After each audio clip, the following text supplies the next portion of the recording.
Thank you for attending the roundtable discussions focusing on the history of coal ash. My name's Stuart Keeter, and I'll be the facilitator for this forum. I'm the Director of Recruiting for MRA Raleigh in the Civil and Environmental and Power Industries and author of the DIRT newsletter. MRI is a Forbes Top 20 executive recruiting company, and I recruit top talent for companies in the civil and power and environmental area. And I'm excited to have my buddy Steve Cherry on again with another roundtable discussion. Now, Steve has a unique viewpoint, has been in the industry even before the Kingston failure. He's worked for TVA from 2009 to 2013 and has been with Jacobs since 2013. He is currently the Director of Construction for Jacobs. Steve has a tremendous reputation in the industry, and I recently found out his nickname, and it's called the Godfather. If you need anything, you need to call Steve. I thought that was funny. But Steve, the industry's been around now for 15 years now, right? Right. And it got ramped up with the historic Kingston failure. And in my eyes, this was really the start of an industry that grew overnight and became a multi-billion-dollar industry. This failure and Dan River failure with Duke in 2014 were huge environmental cleanups. But the leadership involved with these remediation projects really became legendary. And the advancement of the technology and procedures have been amazing over the last 15 years. Can you provide a brief overview of your presence at Kingston Coal Ash Spill for our listeners who might not be familiar with it? Sure. Thanks, Stu. And thanks for the opportunity to speak with you and the audience. Kingston was a very, as you stated, a groundbreaking time when this incident happened. My job was, I ran all the civil construction organization, and our job was responding to that spill. And it took an enormous amount of people's, what I call their actual lives. I mean, and when I say lives, what I'm referring to is we were all out in it. It was each man and woman that responded. We were there to take care of this, and that was TVA's commitment. And we ramped up with, as everyone knows, several hundred workers, a couple of subcontractors, and we were learning as we went. This was, something that had never happened in the industry, and there was a lot of trial and error. But at the end of the day, we did everything that TVA committed to: is get the area cleaned up, get it restored back to the way it was, and even better. So I was very proud of each man and woman that even touched that project. What role did you play in responding to the Kingston coal ash spill? So I was our group was called Civil Projects, and my role was leading that whole organization. So, under me, I had supervisors, general foreman, all the craft, and that was my role. Every day being there, leading the men and women on the field, as I call it, boots on the ground leadership, and responding to the cleanup. What was our job? What were the immediate and long-term environmental consequences of the Kingston spill? Well, I think the near term that happened. Of course, we had ash out into the river, and getting plans started to get that river dredged back out, and to come up with a plan on how to build a temporary levee uh, outside of at the end of Lakeshore there to contain the other ash that was in. Took a, it took a lot of effort. We had some great engineers that worked with us, and if it hadn't been for the engineers, I don't know what we would have done. But getting the near term started, and then the long term, which, as everyone knows, it took several years to get everything completed there. Getting that long term plan built and actually executing that long term plan was, a big feat within itself. I'll say that. Now, how did the Kingston spill compare to other coal ash spills or disasters in terms of the environmental impact? I think it was the absolute worst, as far as to my knowledge in the industry. In the utility industry, I don't know of anyone that's ever happened to be that big. It was catastrophic. It was, we were lucky that people sleeping in their beds that night were not killed, and it was it was the biggest in the history of all the utilities, to my knowledge.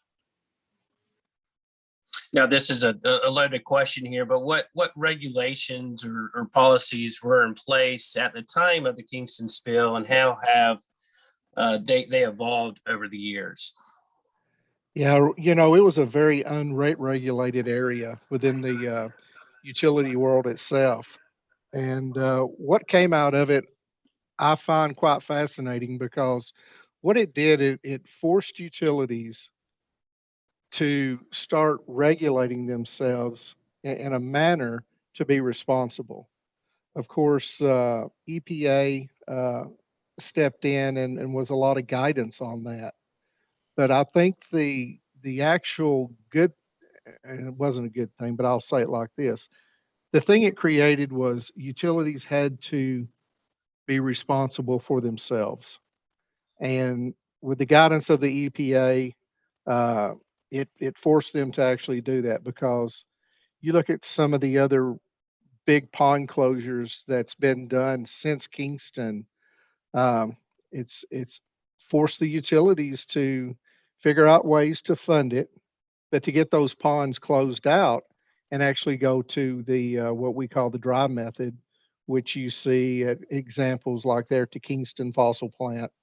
That's what it forced it to do, and of course at Gallatin, but forcing those utilities to take responsibility and to figure out a better way to store its coal ash, and that was, the outcome. On that same note, though, what lessons have we learned from the Kingston spill in terms of regulating and managing coal ash? Yeah, I'll start out with managing. I I think it forced utilities, not only TVA, but all the other utilities in the industry, to really take a hard look at how they're actually inspecting their levees, going more in depth, uh, looking at ways, to actually enhance those inspections. Uh, that was key because I think if you look at a lot of the ash spills that have happened over the last, decade and a half, it was due to the inspection process and people not really understanding what they're inspecting when it comes to those levees. Those levees were built, uh, like much of TVA's were back in the day, with dozers and dirt, and you didn't have a lot of engineering that actually went into it. But getting those inspections done, driving that criteria way up is one of the things that came out of it. Can you describe the cleanup and remediation efforts that have taken place in the aftermath of the Kingston spill? Yeah, we had a lot of equipment. We had at one time we had 800 craft. We had every piece of yellow iron pretty much in the southeast going out there on that site. we learned a lot as far as how to actually what we call dry the ash before it was actually restacked, or of course, some of our ash was hauled away to a landfill in Alabama. But we had to figure out how to actually do that, and we used amphibious excavators, which is one of the big, key tools used in today's ash pond closures. And we did two things. We called what we call flipping ash, and what that really means is you're taking bucket after bucket from an excavator, and you're throwing it up, letting it dry. Then you're working it by, using big industrial type disc, not a farm disc, but big industrial type disc to actually work the moisture out of it. So once you got that moisture down to a certain percentage rate, you could actually restack it into a cell, which is dried then, or it was hauled away to the landfill in Alabama. But being able to work that ash, we had to teach ourselves, because if you look at all the wet ponds, I mean, you never had to deal with that type of task, and we figured it out, and we got pretty darn good at it. We would, there were a lot of days I remember at Kingston, we were moving 20 to 23,000 yards of cubic ash a day. Wow. So, yeah, we mastered it. And I will say this, I think what we did there at Kingston by mastering that method was, we were able to share that knowledge, the lessons learned, and share that with the other companies like Transash, Chara, uh, all the other companies out there, Bernard that does the large ash pond closures, and being able to transfer that knowledge to the other industry leaders has helped in the actual closing of ash ponds. What other challenges and successes have been encountered during the cleanup process? Yeah, I think some of the other challenges was dealing with the media and the public. We spent a great amount of our time there in Kingston at the high school holding public meetings, keeping everyone informed. That was one of the things that we did pretty much every single day. And I think keeping the public informed of what we were doing, I think reassuring the public of what we were doing to restore it, not only to its original state, but to a better state, was very key to that success.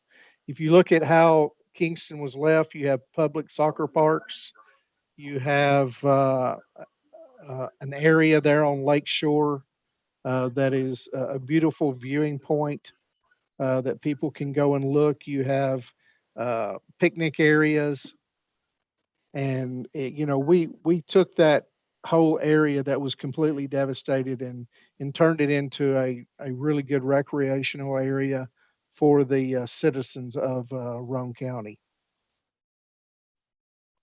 Now, how have coal ash disposal practices changed in response to Kingston spill, and what best practices are being implemented today? Yeah, as far as the practices, of course, the fossil plants that you know still exist in the nation, most of them do not have the actual wet method storage. One of the key things that came out of it was, hey, how do we engineer a way that we can basically all the coal ash that uh, is used, how do we get that over to a dry material as far as processing? And I give it to the engineers. They came up with some pretty cool things, and most of all, the fossil plants that I'm aware of went to a dry method of storage. Like I said, Kingston did after the spill. We built a new facility there, and that that took care of storing any coal ash in a wet method, you know, type. But being able to actually do that, change that methodology, it was very, very key to the utilities and how they store coal ash now. Are there innovative technologies, methods being used to reduce the environmental impact of coal ash storage? I think so. Yes, I think you know, the turning the wet ash into dry ash, as I call it, was very key. I think the utilities have, you know, really uh, took it upon themselves to, you know, as I said earlier, they have their regulations in place now to where they're responsible. So I think that was very key coming from Kingston was, you know, the utilities passing on the information, the lessons learned, and the engineering on how to not store, you know, wet coal ash. How have affected communities been involved in addressing the Kingston spill and really advocating for change? Yeah, I think if you look at the Kingston spill, I think if you look at the other one that happened, you know, not as large. Uh, you know, after Kingston, there were a lot of communities across the nation uh, that live close to these impoundments that wanted to see change. And I think being driven by community leaders, both at a local level, state, and a federal level, was one of the things that came out of Kingston. Because if Kingston would have never happened, let's just say it never happened, then currently today you would still have large bodies of wet coal ash being stored in these impoundments. And with that happening, like I said, it forced all the utilities to get their, and I'll call it cleaning up their own backyards. It forced them to clean up their wet storage impoundments and, you know, to do things right. What advice do you have for communities facing similar environmental challenges? You know, I think one of the key things when you're working with a local utility provider, whoever it may be, I think being engaged and understanding the problems is the first key thing. Is you have to understand the utilities problems and you have to voice your concerns, thoughts, opinions on helping drive to change those. And the key way to do that is to be good listeners and to really work with the communication staff and the executive leadership with each utility out there. But being able to voice your concerns and being a good listener and you know, if you think about it, you're going to be a teaming partner with the utility, whether it's one person or 100 people. You have to team with that utility to come to a conclusion that both sides can actually live with. What do you see as the future of coal ash management and regulation in the United States? Well, I think it's going to stay on track the way it is, Stu. To be honest, I think you're going to continue to see the large impoundments, you know, actually cleaned up and that ash removed because you know, the last thing you want is another Kingston to happen. You're seeing it all across the nation. I know in the southeast, you know, they're continue to close impoundments. You know, Southern Company is taking a really good what I call stab at cleaning up their backyards. And if you look at the utilities that are doing that, those are the most responsible utilities, and they figure out a way to fund it, and they figure out a way to gain the public's trust because the public sees them cleaning up their impoundments, just like TVA did. TVA took it upon themselves to clean up all their impoundments. So you see all the other utilities to this day doing the same. Are there emergent trends or developments that our listeners should be aware of? I can't think of any real emergent trends. What people in the public really have to understand is when you go to close a 500 acre or a 1,200 acre pond or a ash pond, it takes a lot of time. It doesn't happen overnight. You're talking about, you know, some of these ash pond closures can take up to a decade.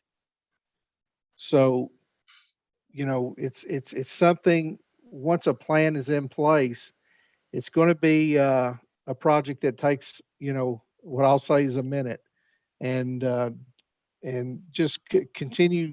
People need to continue to support the utilities and support their cleanup of these ash pond closures. And at the end of the day, the utilities are doing what's right by cleaning these up. Now, how can different stakeholders, including industry, government, communities, really work together to prevent future coal ash disasters?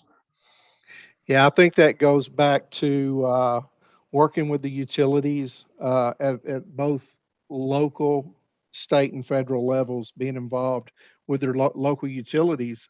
And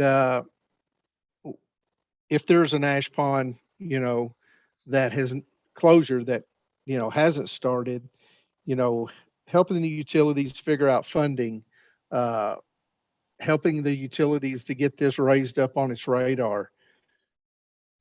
It's something it's not just the utility problem itself, the utilities problem itself, excuse me, but it's the citizens of this nation that need to really look at things. And this is why we live in America. We can voice our opinions, and we can voice our thoughts, and we can also be involved with the utility executive chair to help get the ash ponds, closed up and keep those on track like they're going.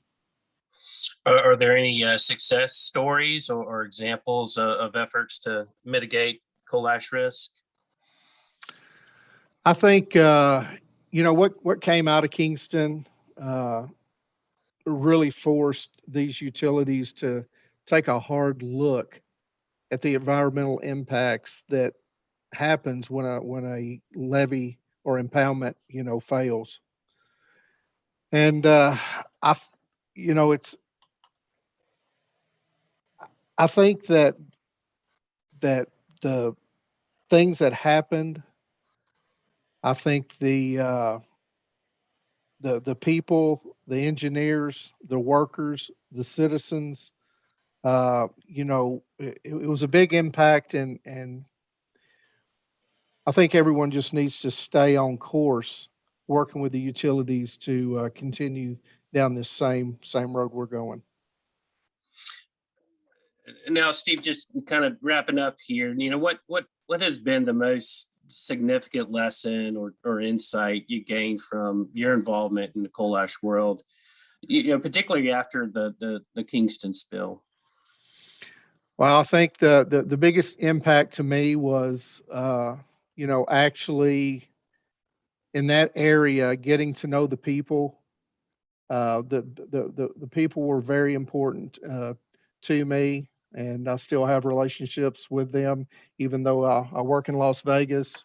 I still have relationships with people there in that area. I think the other key takeaway was all the lessons learned. And you look at all the information that was gathered, you look at all the things that we were able to transfer to other utilities. whether it be how to handle the coal ash. You look at the engineering. Uh, my goodness, that was another great thing that we were able to transfer is the actual engineering aspects of how to actually clean up these wet impoundments. And but I think the biggest thing, Stu, for me, what was the actual people. A lot of great people, worked with some awesome people, and I wouldn't trade that experience I had there for anything in the world. It was very close to my heart. We worked a lot of, you know 3 and 4, 6 months up to without a day off, and it was I was just honored to be a small part of it. Now, is there a message or call to action you like to convey to our listeners regarding coal ash and environmental protection? Yeah, I think, the message that I would pass on is continue to do what you're doing. I'm seeing a lot of really good things out there, talking to a lot of my old friends still in the industry, yourself included. Uh, you know, we as citizens of this nation have to hold everyone responsible, even ourselves. So being able to work with the local utility wherever you may live, uh, being able to understand the actual environmental impacts, the environmental law that has come since Kingston happened is something that I think everyone needs to stay involved in. Well, thank you, Steve, for doing this. I know I was excited to have you on another roundtable talk, and I'm sure the industry looks forward to hearing what you have to say. All right. Thank you, Stu. Always enjoy it. And you stay safe and take care. All right, but hey, thanks, man. Uh huh. Bye.